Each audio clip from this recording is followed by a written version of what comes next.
নমস্কার, কেমন আছেন সবাই? আশা করি সুস্থ আছেন, দুর্দান্ত আছেন।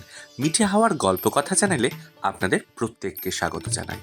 প্রথম দোলের দিন কাক ভোরে উঠে থালায় আবির সাজিয়ে শুদ্ধ হয়ে চলে গিয়েছিলাম ঠাকুর ঘরে। বিষয়টা হলো কেনা আবির ঠাকুরের স্মরণে নিবেদন করার পরই অন্য কাউকে মাখাতে বেশি স্বাচ্ছন্দ্য বোধ করি। এরপর সেখান থেকে এসে বাবা মাকে আবির ছুঁয়ে আমি আর বোন তৈরি হয়ে চলে যাচ্ছিলাম পাড়ার ক্লাবের উদ্দেশ্যে। পাড়ার কিছু শুভ সংস্কৃতি মনস্ক মানুষজনের সমন্বয়ে আয়োজিত হয়েছিল 2024-এর বসন্ত উৎসবের। ক্লাব প্রাঙ্গণে প্রভাত ফেরির অপেক্ষারত মানুষজনের চায়ের কাপে চুমুক। সমস্ত প্রস্তুতি তুঙ্গে, এবার শুধু রওনার অপেক্ষা। আর এরই সঙ্গে আমার সুন্দরীর সঙ্গে কিছুটা কেত। খানিক দেরির কারণে বাচ্চাদের ধৈর্যের বাঁধ ভাঙতে দেখে অবশেষে অপ্রত্যাশিত প্রতীক্ষার অবসান ঘটিয়ে প্রভাত ফেরি যাত্রা শুরু। সঙ্গে ভাষ্যপাঠে ছিলেন পাড়ার সকলের অত্যন্ত প্রিয় ঝর্ণা জেঠিমা। বছরের এই গুটিকতক উৎসবগুলো পাড়ার সকলে মিলে একত্রিত হয়ে উদযাপন করে দৃঢ় করে তোলে আত্মিক স্তম্ভটা। বছরের বাকি দিনগুলো নানা কাজে ব্যস্ত থাকলেও উৎসবের সময় একজোট হয়ে আনন্দ ভাগ করে নেওয়ার তাগিদ লক্ষ্য করা যায় সকলের মধ্যে। এই যেমন বসন্ত উৎসব, রবীন্দ্র জয়ন্তী, নজরুল সন্ধ্যা, দুর্গা পুজো, সরস্বতী পুজো, শিবরাত্রি ইত্যাদি ইত্যাদি। পাড়া পরিক্রমার পর আমাদের প্রভাত ফেরি উৎসবের রং ভাগ করে নিতে রওনা দিয়েছিল পার্শ্ববর্তী এলাকার অলিতে গলিতে। পাড়া কেন্দ্রিক সমস্ত অনুষ্ঠান আয়োজনের নেপথ্যে যে মানুষগুলোর অবদান অসামান্য, তাদেরও পেয়েছি প্রভাত ফেরিতে।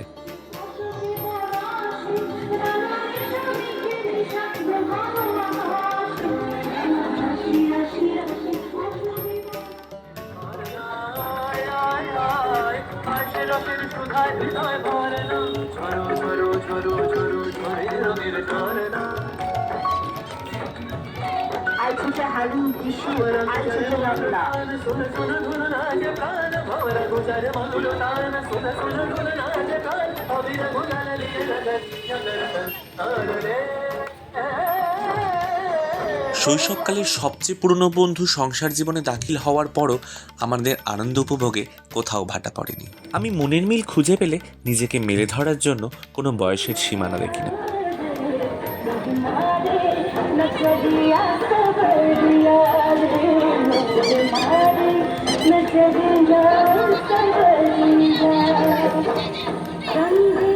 গত 2-3 বছরের বসন্ত উৎসবের সবচেয়ে কনিষ্ঠতম সদস্যা বান্ধবী তনয়া আমার হৃদিতা বুড়ি।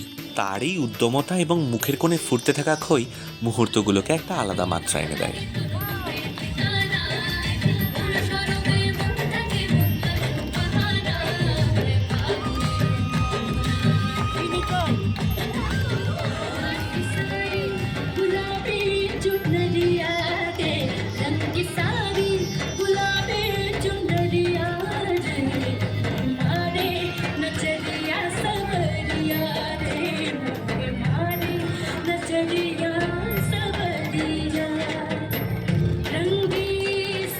প্রভাত ফেরিতে নাচ, গান, ভাষ্যপাঠ, আনন্দভাগ, রং খেলা এসব সেরে ক্লাব প্রাঙ্গণে ফিরে এসে খানিক ভিড় জমেছিল পেট পুজোর লাইনে।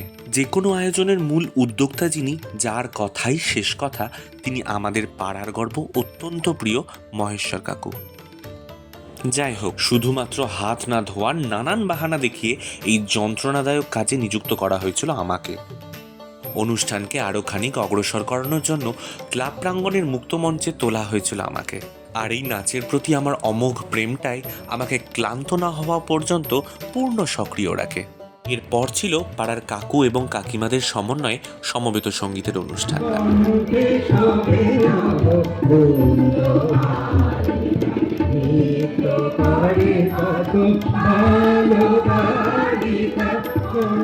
অনুষ্ঠান সেরে সকল কাছের মানুষের সাথে কেত পর্ব মিটিয়ে বাড়ি ফিরে কিছুক্ষণ বিশ্রাম নিয়ে ফের তৈরি হয়ে রওনা মধ্যাহ্নভোজের নেমন্তন্ন রক্ষা করতে।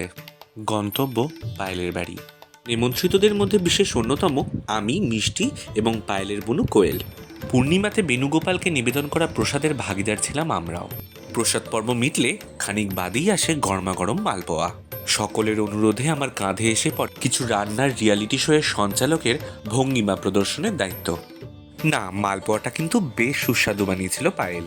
এই মালপোয়া খেতে খেতে জড়িয়ে পড়ছিলাম বিতর্কে, কোন দোকানের কোন খাবার ভালো, তার গুণগত মান কেমন, পরিমাণ কেমন, ইত্যাদি ইত্যাদি। বেলা গড়ানোর সাথে সাথে মধ্যাহ্নভোজের তোড়জোড়ও প্রায় শেষের দিকে।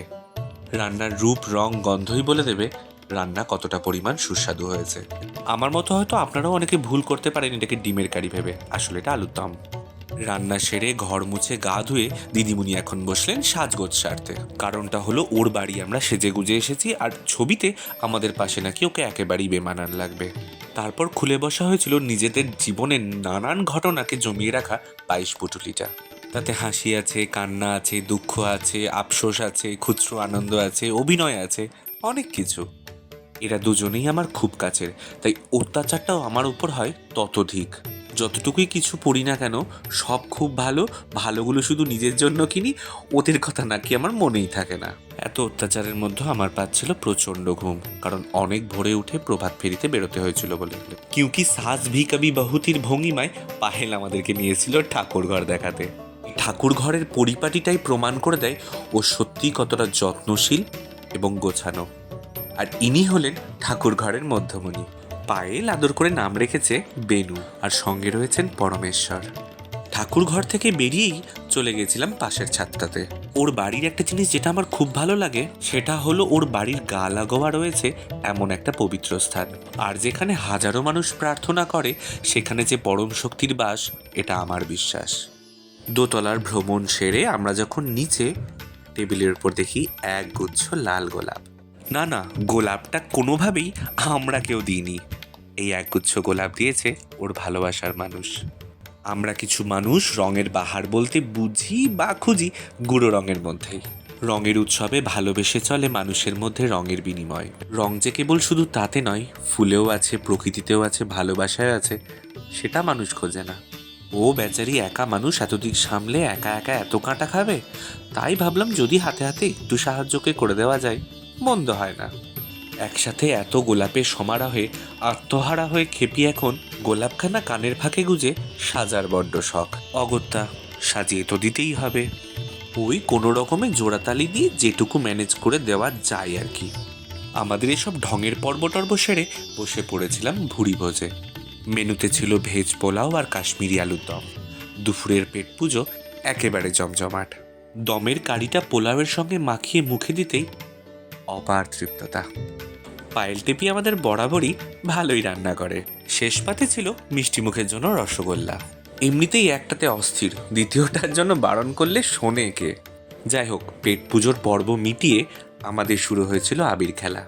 আবিরের প্যাকেট কাড়াকাড়ি করে চলছিল কে কাকে কতটা বাহারি রঙে ভূত সাজাতে পারে। আমাদের আবির খেলা তো আর শুধু শুধু আবির খেলা নয়, সঙ্গে প্রচুর হই হট্টগোল। লাস্টায় চোখ বোলাতে নজর পড়ল দরজা জানলার ফাঁক ফোকর দিয়ে উকি ঝুঁকি মারছে বেশ কিছু সিসি ক্যামেরা। আর এই হলো আমাদের বোনু পায়েলের বোন কোয়েল। আর টেপির এই ফকরামির চোটে খানিক অল্প বিস্তর ছবি তুলে চলে গিয়েছিলাম ওদের বাড়িতে। তারপর সেখানে গিয়ে তো শুরু হলো আমার আবির মাখানো, তাকে আমার মাখানো, তার ওকে মাখানো, একে অপরকে মাখানো, চতুর্দিকে একেবারে মাখামাখি ব্যাপার। তারপর বাড়ির বড়দের আবির মাখিয়ে প্রণাম করে মিষ্টিমুখ করে সেখান থেকে রওনা। দিনটা কেটেছিল বেশ আনন্দের সাথে আর উদ্দীপনার সাথে। আজকে তাহলে এই ভিডিওটা এখানেই শেষ করছি। দেখা হবে পরবর্তী কোনো একটা ভিডিওতে। আশা রাখি ততদিন আপনারা প্রত্যেকে খুব ভালো থাকবেন।